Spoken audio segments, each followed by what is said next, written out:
जब एक श्राप किसी व्यक्ति की लाइफ में काम करता है, वो किसी भी तरह का मनुष्य हो, किसी भी जाति का हो, उसमें लक्षण होते हैं कि ये श्राप के नीचे वो क्रोध हो सकता है, वो विरोध हो सकता है, वो उसके परिवार की, उसके पूर्वजों की वो लाइन हो सकती है जहां कोई भी लंबी उम्र नहीं जीता, क्योंकि बाइबल में लिखा, परमेश्वर ने कहा लंबी आयु एक श्राप नहीं एक वरदान है। एक औरत जो अच्छी भली है लेकिन उसका पति उससे भी कम औरत की ओर देखता और उसके साथ रहता है अपना परिवार छोड़ के, ये कर्ज की निशानी है। इंटेलिजेंट होने के बावजूद भी अपनी लाइफ में संघर्ष करना और अपने से कम इंटेलिजेंट लोगों को अपने से आगे बढ़ते हुए देखना, ये एक कर्ज की निशानी है। कुछ भी करते रहना लेकिन गरीबी के श्राप से बाहर ना आना, ये कर्ज की निशानी है। कुछ भी करते रहना, बीमारी एक गई, दूसरी, तीसरी, चौथी, पांचवी, छुटकारा ना पाना, एक कर्ज की निशानी है। बाइबल में लिखा, इसीलिए जब पुराने नियम में हम देखते हैं, जब परमेश्वर ने मूसा को कहा कि मूसा, व्यभिचार के कारण ये लोग मर रहे हैं, अब तू ऐसा करना, एक सांप को, पीतल के सांप को क्रॉस पर चढ़ा देना। जो कोई मरने वाला, जो कोई सांप का डसा हुआ, जो कोई जस्ट 2, 4, 5, 10 मिनट में मरने वाला है, अगर उस लटके हुए सांप को देख लेगा तो वो मरेगा नहीं। बाइबल में लिखा, मूसा ने उस सांप को क्रॉस पर लटका दिया, और जब कोई सांप किसी मनुष्य को, किसी व्यक्ति को डसता था और वो लटके हुए उस सांप को जो क्रूस पर लटका हुआ था देख लेता था, तो वो मरता नहीं था। ये एक भविष्यवाणी थी। परमेश्वर ने मूसा के द्वारा कहलाया था कि मेरे बाद जो एक भविष्यद्वक्ता होगा, जो परमेश्वर तुम लोगों में लेके आएगा, तुम सब लोग उसी की सुनना। जो कोई उसकी ना सुनेगा वो लोगों में से नाश किया जाएगा। वो अपने पापों में मर जाएगा, अपनी बीमारियों में मर जाएगा, अपने ही बुने हुए जालों में फंसकर मर जाएगा। लेकिन जो कोई उस भविष्यद्वक्ता की सुनेगा, बाइबल कहती है, परमेश्वर ने कहा वो बचाया जाएगा। और परमेश्वर ने कहा मूसा से कि जो कोई तुम्हारे पास जो भविष्यद्वक्ता आने वाला है उसकी सुनेगा, वो बचाया जाएगा। बाइबल कहती है कि अगर कुर्बानी परमेश्वर यीशु मसीह ने देनी होती तो वो सिंपल कुर्बानी दे देते, तलवार से मारे जाते, या कोई उनका खून कर देता, या कहीं किसी भी और घटना से वो मर जाते। पर बाइबल में लिखा, उन्होंने क्रॉस की मृत्यु क्यों सही, क्यों यीशु मसीह क्रॉस पर चढ़ाए गए।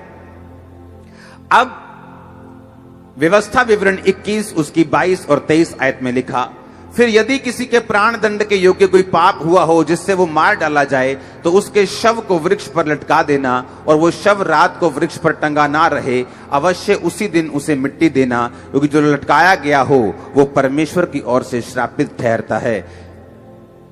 अब यहां पर परमेश्वर ने कहा पुराने नियम में कि अगर कोई प्राण दंड के योग्य कोई ऐसा पाप करे जिसकी जो सजा हो वो मौत हो, तो उसको लकड़ी पे, वृक्ष पे लटका देना, लेकिन उस वृक्ष पे लटके हुए उस लाश को रात तक रहने मत देना, उसको शाम को ही उतार देना, क्योंकि जो कोई लकड़ी पे लटकाया जाता है वो श्रापित है। जो कोई लटकाया गया हो वह परमेश्वर की ओर से शापित ठहरता है। बाइबल कहती है, जब आदम और हवा ने पाप किया तो परमेश्वर ने हवा को श्रापित किया कि तूने परमेश्वर की बात को नहीं समझा, तू श्रापित है। आदम को श्रापित किया, पृथ्वी को श्रापित किया, सभी को श्रापित किया। और बाइबल कहती है आदम के, हवा के ब्लड में पाप चला गया, और जब ब्लड में पाप चला गया, जितनी भी उनकी संतानें हुई धरती पर, हर एक संतान जो है वो आदम और हवा के जरिए हुई। और बाइबल कहती है वो कर्स, वो पाप जो था वो ब्लड में लोगों के आगे ट्रांसफर होता गया। इसीलिए लोगों के जो स्वभाव में जो गुस्सा है, जो क्रोध है, जो मार कुटाई है, वो उनके स्वभाव से नहीं जा सकती, क्योंकि बाइबल कहती है वो श्राप के नीचे हैं, वो आदम और हवा के उस श्राप के नीचे हैं जो परमेश्वर ने उनको दिया था। अब बाइबल कहती है जब प्रभु यीशु मसीह क्यों आए, बाइबल कहती प्रभु यीशु मसीह इसलिए आए कि हमें उस श्राप से मुक्ति दे सकें जो आदम और हवा के कारण हमारे ब्लड में आया। अब पुराने नियम में लिखा कि जो कोई उस क्रूस पर, वृक्ष पर लटकाया जाता है वो श्रापित है। हालेलुया। अब जब प्रभु यीशु मसीह को यह बात मालूम थी कि इन्होंने पाप किया और मुझे इनके लिए कुर्बानी को देना है, ओके, अगर किसी ने मान लो कोई ऐसा काम किया जिसकी सजा फांसी है और एक व्यक्ति ऐसा आए जो ये बोले कि मैं इसकी जगह फांसी लेने के लिए तैयार हूं, तो वो ये नहीं कह सकता कि मैं मरने के लिए तैयार हूं, मुझे फांसी नहीं दी जानी चाहिए, मुझे और कोई सजा दे दो, मुझे तलवार से मार दो, मुझे कोई टीका लगा दो। ऐसा कोई नहीं कह सकता। अगर उसकी जगह तुमने प्राण दंड लेना है तो जो सजा इस मनुष्य की थी वो सजा तुमको लेनी पड़ेगी। कितनों को ये बात समझ आ गई? अब बाइबल कहती है कि जब हम पाप के नीचे थे तो बाइबल कहती है पाप की मजदूरी जो थी वो मौत थी। और बाइबल कहती है इसीलिए प्रभु यीशु मसीह जब परमेश्वर जो थे वो देह धार के आए।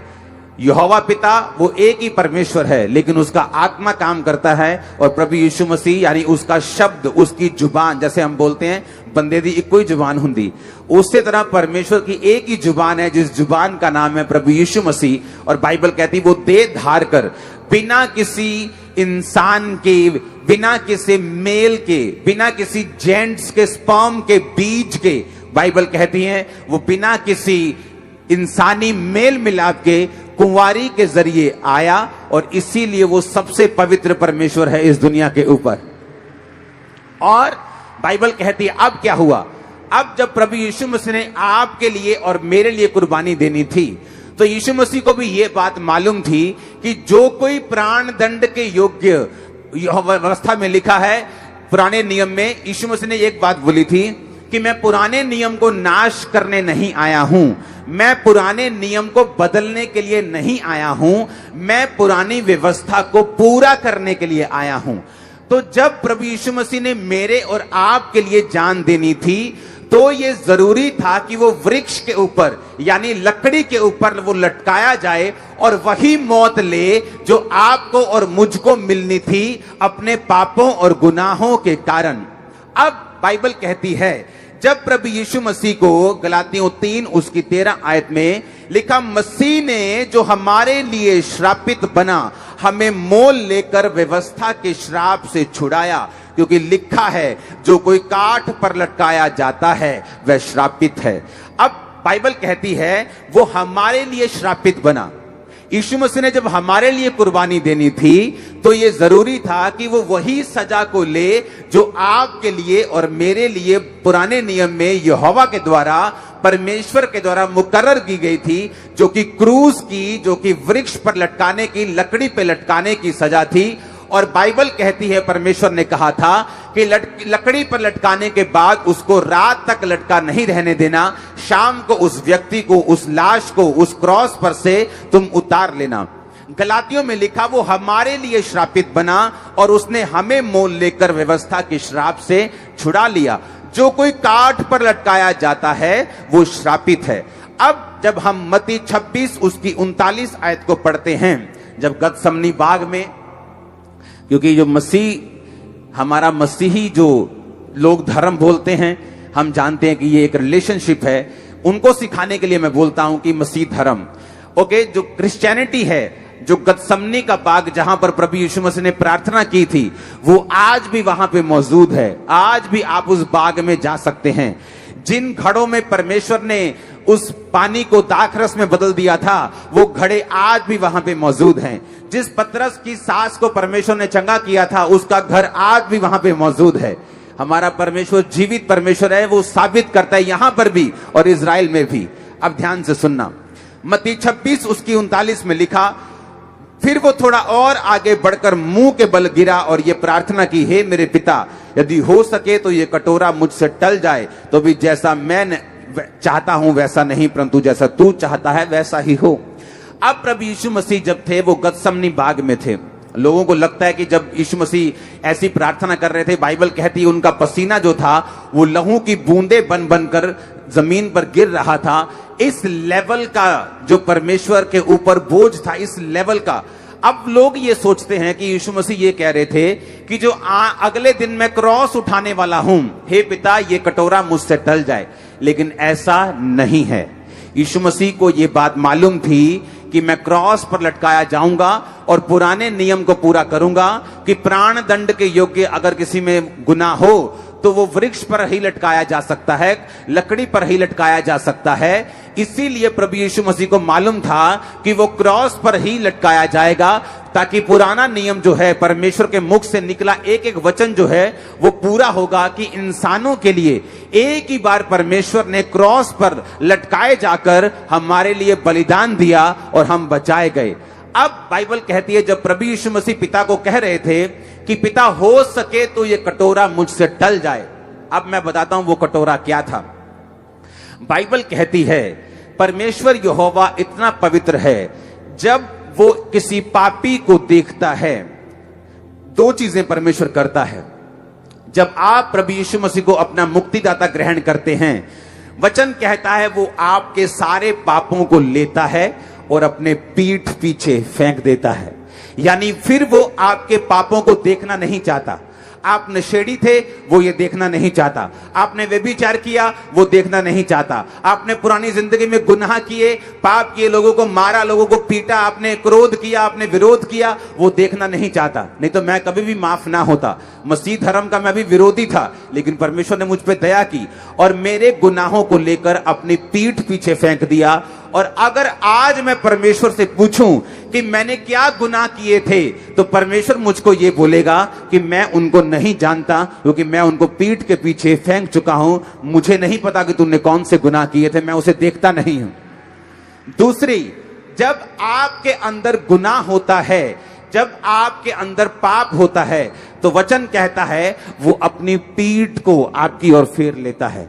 या तो वो आपके गुनाहों को अपनी पीठ पीछे फेंक देता है, जब आप गुनाह करते हैं तो वो अपनी पीठ को आपकी ओर फेर देता है। यानी आपका और परमेश्वर का जो रिश्ता है, जो नाता है, वो कट जाता है और परमेश्वर अपनी पीठ आपकी ओर कर लेता है। यानी परमेश्वर कहता है कि अब मेरा और तेरा कोई भी रिश्ता नहीं, क्योंकि तूने पाप को स्वीकार किया, अब मैं अपनी पीठ को तेरी ओर फेर लेता हूं। और बाइबल कहती इसीलिए इजरायली लोग हराए जाते थे, जब परमेश्वर अपनी पीठ इजरायलियों की ओर कर लेता था और इजरायली जो थे वो हारते थे, दूसरे लोग उनका फायदा उठाते थे। और बाइबल कहती जब वो फिर से तौबा करते थे, परमेश्वर उनके गुनाहों को अपनी पीठ पीछे फेंक कर अपना फेस उनके आगे करता था। और इसीलिए परमेश्वर ने पुराने नियम में अपने लोगों से कहा कि जब तुम इजरायलियों को आशीष देना, तो इस आशीष से देना कि यहोवा अपने फेस का प्रकाश तुम्हारे फेस पर चमकाए, क्योंकि उसका मुंह अब तुम्हारी ओर है, अब उसकी पीठ नहीं। उसका मुंह आपकी ओर है यीशु मसीह के नाम में। उसका मुंह आपके परिवारों की ओर, आपके फाइनेंसेस की ओर है। आप इतना ऊंचा जाने वाले, दुनिया हैरान होने वाली यीशु मसीह के नाम में। अब जब परमेश्वर का मुंह आपकी ओर है, बाइबल कहती है उसके मुख का प्रकाश आपके ऊपर आएगा और आप आशीषित होंगे। लेकिन जब परमेश्वर की पीठ आपकी ओर है, तो उसने आपको त्याग दिया है, उसने आपको छोड़ दिया है। आपका परमेश्वर के साथ रिश्ता जो है वो कट हो चुका है। अब ऐसे व्यक्ति के लिए प्रभु यीशु मसीह ने, जैसे मेरे लिए एक जिसे बोलते हैं कि बिचवई, मध्यस्थ, मीडिएटर बनना था कि भाई तू निकल जा, तेरी जगह पर मैं आऊंगा। अब मैं जो था, इंसान जो था, उसकी ओर तो परमेश्वर ने पीठ फेर रखी थी, वो तो परमेश्वर तो उसको देखता नहीं था।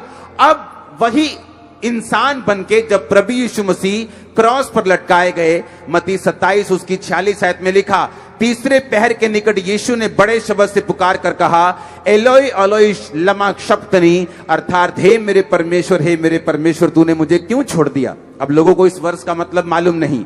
कि परमेश्वर ने ऐसा क्यों कहा कि तूने मुझे क्यों छोड़ दिया। बाइबल कहती है अब मेरे और आपके लिए जब यीशु मसीह क्रॉस पर लटका दिए गए तो वचन कहता है जो कोई काठ पे लटकाया जाता है वो श्रापित है। और जब श्रापित वचन बाइबल में यूज होता है इसका मतलब यह है कि यहोवा ने अपनी पीठ तुम्हारी ओर फेर ली है, वो अपनी पीठ तुम्हारी ओर करके बैठा है और अपने फेस को तुमसे दूर कर कर अपना रिश्ता तुम्हारे साथ तोड़ लिया है। और जब प्रभु यीशु मसीह क्रूस पर थे और जब यीशु मसीह ने यहोवा परमेश्वर की ओर देखा तो उसको उसका चेहरा नहीं बल्कि पीठ दिखी, क्योंकि परमेश्वर ने यीशु मसीह को कुछ देर के लिए जब वो मेरे और आपके लिए क्रॉस पर लटक रहा था और पाप बना हुआ था और बलिदान बना हुआ था और पाप को रिप्रेजेंट कर रहा था, तो परमेश्वर यहोवा ने अपनी पीठ उसकी ओर फेर ली थी।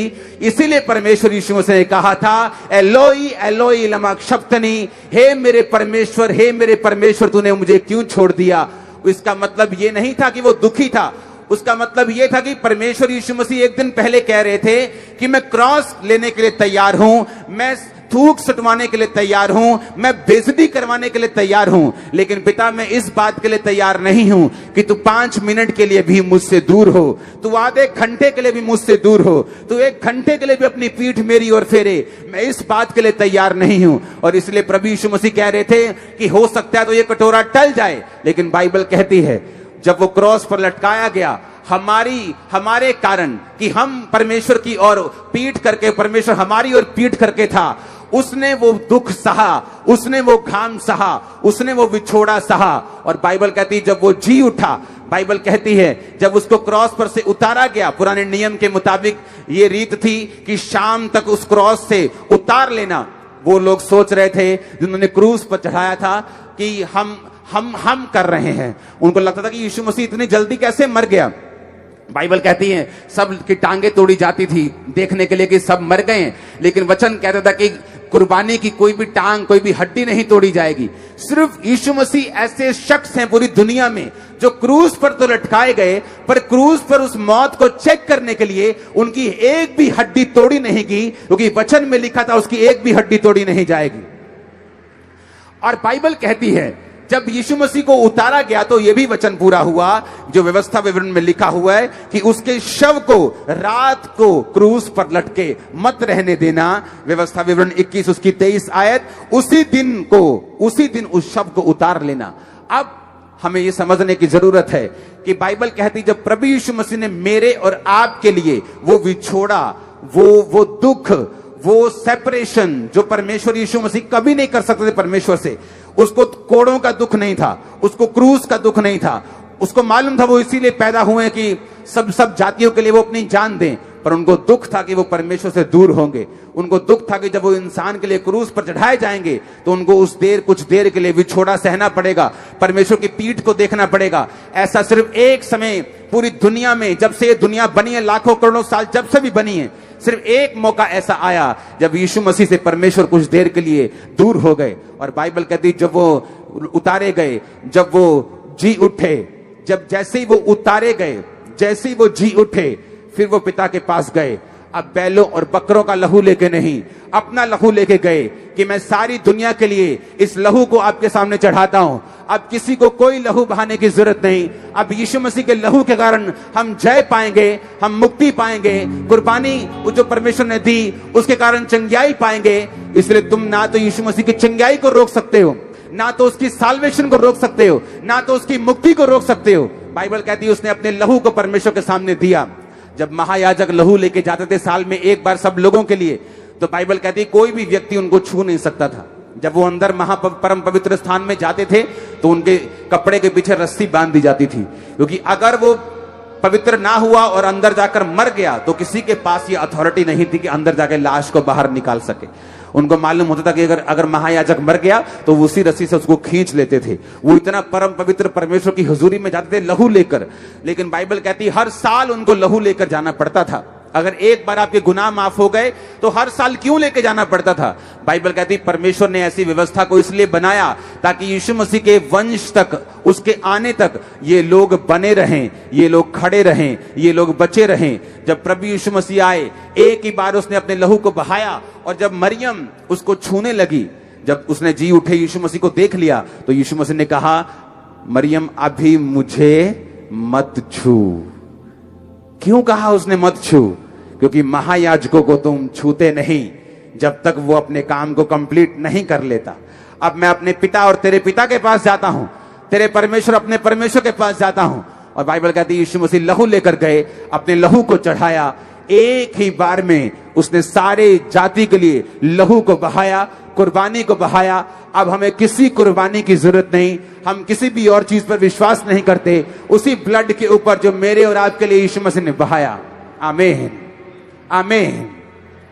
अब आपको समझ होनी चाहिए क्यों यीशु मसीह को लकड़ी की क्रॉस की मृत्यु मिली, क्यों उसने लहू को बहाया, क्यों उसने सेपरेशन को सहा, क्यों ये सब उसके साथ हुआ? ताकि आप बचाए जाएं, ताकि मैं बचाया जाऊं, ताकि मेरे और आपके लिए वो उसी श्राप को, उसी कर्ज को अपनी बॉडी के ऊपर, अपने जीवन के ऊपर लेकर, जो मैं और आप परमेश्वर से दूर थे, उस सेपरेशन को भी, उस अलगाव को भी, उस विछोड़े को भी अपने ऊपर लेकर वो हमें परमेश्वर के करीब कर सके। इसलिए आज जो कोई भी जाति, कोई भी व्यक्ति जब ये मानता है कि प्रभु यीशु मसीह तूने मेरे लिए लहू बहाया, तू मेरे लिए मारा गया, गाड़ा गया और तीसरे दिन मुर्दों में से जी उठा, उन्हीं श्रापों से जो आज भी पृथ्वी पर काम करते हैं, वो बीमारियों के श्राप, वो गरीबी के श्राप, वो कलेशों के श्राप, वो सारे श्राप, वो उदासी के श्राप, बाइबल कहती है वो सारे श्राप आपकी जिंदगी से दूर होते हैं, क्योंकि आप विश्वास करते हैं कि यीशु मसीह मेरे लिए श्रापित बना, वो काट पर लटकाया गया। एक एक वचन जो यीशु मसीह के जन्म से हजारों साल पहले कहा गया, एक एक वचन जो पुराने नियम में कहा गया, हर एक वचन हमारे सामने और आपके सामने पूरा हुआ। किसी इंसान में इतनी ताकत नहीं थी कि यीशु मसीह को हाथ भी लगा देता। बाइबल कहती जो लोग यीशु मसीह को ढूंढने के लिए आए, बोले कौन है यीशु नासरी? जब यीशु मसीह ने कहा मैं हूं, तो सब लोग गिर गए थे, किसी की हिम्मत नहीं थी पकड़ने की। लेकिन यीशु मसीह ने कहा मैंने तुम्हारे बीच में प्रचार किया, तुम्हारे लंगड़ों को चलाया, तुम्हारे अंधों को आंखें दी, तुम्हारे मृतों को जीवित किया, तब तुम मुझे हाथ भी नहीं लगा सके। ऐसा नहीं था कि यीशु मसीह ने कोई 15-20 रफल वाले रखे हुए थे, कोई हाथ ना लगा सके। बाइबल कहती वो चेलों के साथ रहता था, लेकिन बाइबल कहती कोई मनुष्य उसको हाथ नहीं लगा सका, उसमें इतनी पावर थी। और राजा ने कहा कि यीशु तू अपने आप को बचा सकता है अगर तू सिर्फ मुंह से कह दे कि जितनी बातें ये बोल रहे हैं ये गलत हैं, क्योंकि इनके पास एक भी प्रूफ नहीं है कि तू पापी है। यीशु मसीह ने कहा इन्होंने मुझे तेरे हाथ में नहीं दिया, मैंने खुद अपनी जान को इनके हाथों में दिया है, और तीसरे दिन मैं खुद अपनी जान को वापस ले लूंगा और इस पूरी दुनिया के लिए जी उठूंगा। और आज तक परमेश्वर जीवित और हमारे बीच में है। आमीन, आमीन। हमें ये बात समझने की जरूरत है कि क्यों उसने कहा, क्योंकि वो सेपरेशन वो मेरे लिए थी। अपने पड़ोसी को बोलो वो अलगाव, बोलो अपने पड़ोसी को वो अलगताई, बोलो वो विछोड़ा, वो सेपरेशन वो मेरे लिए थी, वो तेरे लिए थी। आमीन, वो हमारे लिए थी। और यीशु मसीह ने अपने ऊपर सही, और इसी बात का उसको दुख था। उसको क्रॉस का दुख नहीं था, उसको मरने का दुख नहीं था, उसको दर्द का दुख नहीं था। बाइबल कहती है उसको दुख था कि मैं परमेश्वर से कुछ देर के लिए दूर हो रहा हूं, परमेश्वर कुछ समय के लिए मुझे त्याग देगा, क्योंकि यीशु मसीह को त्यागना जरूरी था। क्योंकि अगर उसे वो ना त्यागता तो ये वचन पूरा नहीं होता कि परमेश्वर पापी को त्याग देता, अपनी पीठ उसकी ओर फेर लेता है। इसलिए उसको त्यागना जरूरी था। और जब परमेश्वर यीशु मसीह को त्यागना जरूरी था तो परमेश्वर का निराश होना और दुखी होना बनता था। हालेलुया। तो इसलिए परमेश्वर ने कहा हे मेरे पिता, एलोई एलोई लमा शब्तनी, तूने मुझे क्यों छोड़ दिया। हालेलुया। और बाइबल कहती जब परमेश्वर जी उठे, उसको मालूम था कि पवित्र आत्मा ने, परमेश्वर की आत्मा ने उनको जी उठाया। और जब मरियम मिलती उसने कहा मैं परमेश्वर के पास जाता हूं, अब तेरे पिता और अपने पिता के पास जाता हूं, अब बैलों और बकरों के लहू से नहीं, अपने लहू के साथ मैं जाता हूं। अब किसी को कोई कुर्बानी देने की जरूरत नहीं, कुर्बानी हो चुकी है। उस कुर्बानी का नाम जीसस क्राइस्ट है। ऊंची आवाज से बोलो यीशु, ऊंची आवाज सात बार बोलो यीशु।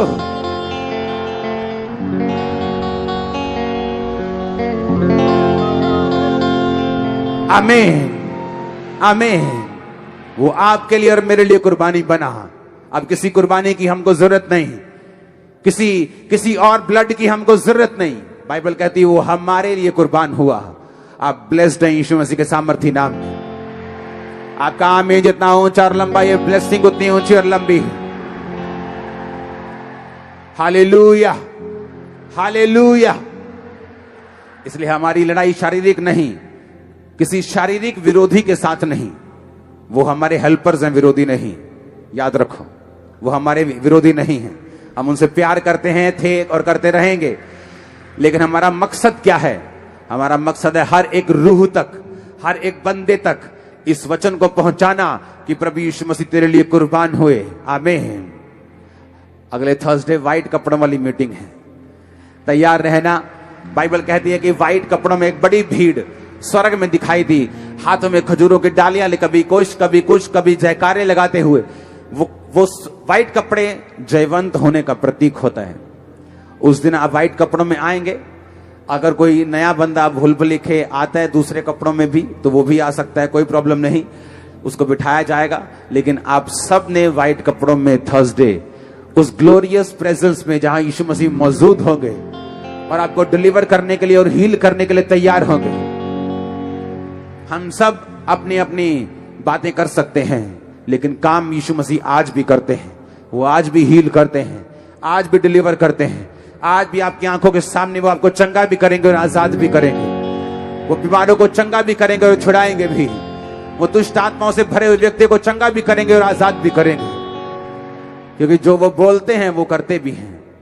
जो बाइबल है वो सिर्फ शब्दों का परमेश्वर नहीं, वो कर्मों का परमेश्वर भी है। वो आज भी हमें छुड़ाता है, सिर्फ बातें नहीं करता, आज भी हमें आजाद करता है। आमीन, हालेलुया। आज जब हम प्रेयर करेंगे आप लोग छुड़ाए जाएंगे, हम प्रेयर करेंगे आप लोग आजाद होंगे, प्रेयर होगी आपकी बीमारियां जाती रहेंगी। आमीन। अब जब थर्सडे प्रार्थना होगी और हम व्हाइट कपड़ों में होंगे तो एक दर्शन हमारी आंखों के सामने फिट होगा। जब हम हजारों लोगों को व्हाइट कपड़ों में देखेंगे तो वो दर्शन हमारी, क्योंकि बाइबल में बहुत बार परमेश्वर ने ऐसा हमें करने के लिए बोला है कि कई बार नबियों को कुछ ऐसा करने के लिए बोला, कई बार उनको जमीन पर सोने के लिए बोला, कई बार कुछ थोड़ी सी रोटी और थोड़ा सा पानी ही कुछ दिन पीने के लिए बोला, गोबर के ऊपर खाना बनाने के लिए बोला। बहुत सारी बातें परमेश्वर ने बोली ताकि इजराइलियों के ऊपर एक एग्जाम्पल सेट की जा सके कि तुम लोग अशुद्धता से रोटी खाओगे, तुम लोग थोड़ी रोटी खाओगे, मैं तुमको ऐसा कर दूंगा जब तुम मुझसे दूर होगे। बाइबल कहती है उसी तरह से एज ए सिंबल जब हम उस प्रतीक के रूप में व्हाइट कपड़ों को डाल के आएंगे, हमारी स्पिरिट तैयार होगी कि ये दुनिया हमारा घर नहीं, हम यहां मुसाफिर हैं, हम स्वर्ग के वासी हैं, हम वहां जा रहे हैं जहां व्हाइट कपड़ों में लोग हमें मिलेंगे, जहां पर पवित्रता ही, जहां पर रोशनी है, जहां पर अंधेरा नहीं, जहां बीमारी नहीं, जहां रोना नहीं, जहां शादी नहीं, जहां ब्याह नहीं। आमीन। ऊपर कोई शादी नहीं है, ऊपर कोई व्यभिचार नहीं, ऊपर कोई लड़ाई नहीं, ऊपर कोई झगड़ा नहीं, ऊपर बाइबल लिखता है कोई अंधेरा नहीं, कोई बीमारी नहीं, कोई आंसू नहीं। उस दुनिया में जाने के लिए हम तैयार हो रहे हैं। बाइबल कहती अंत के दिनों में जब कलेश बढ़ जाएगा, बहुतों का प्रेम ठंडा हो जाएगा। अपने भाइयों के लिए प्रार्थना करनी है, उनका प्रेम ठंडा ना हो। और बाइबल कहती जो लोग अंत के समय में जो खरे होंगे वो सोने की तरह चमक जाएंगे, वो लोगों के सामने आ जाएंगे कि ये लोग खरे लोग हैं जो वचन पे खड़े हैं और खड़े रहेंगे। ये टाइम आपके खड़े होने का होगा। ये टाइम परमेश्वर के जो प्यार आपके अंदर है, जो सिखाया गया आपको सालों साल, उस प्रेम को दिखाने का होगा। आमीन। हम वो कौम नहीं है हम जो दूसरों की खिलाफत करें। हमें कोई हथियारों की जरूरत नहीं। ये वचन हमारा हथियार है सबसे बड़ा। ये हमारे साथ है 24 घंटे। आमीन। ये वचन जो शैतान को हराता है, जो बीमारियों को हराता है, वो शैतान जो बीमारियों का रचन करता है, वो शैतान जो श्रापों का बनाने वाला है, ये वो शैतान जो गरीबी का, वो शैतान जो कलेशों का रचने वाला है, ये वचन उस शैतान को हराने की ताकत को रखता है। आमीन। प्रार्थना करते रहना, बाइबल पढ़ते रहना, फास्टिंग करते रहना, परमेश्वर में बड़े रहना, बढ़ते रहना।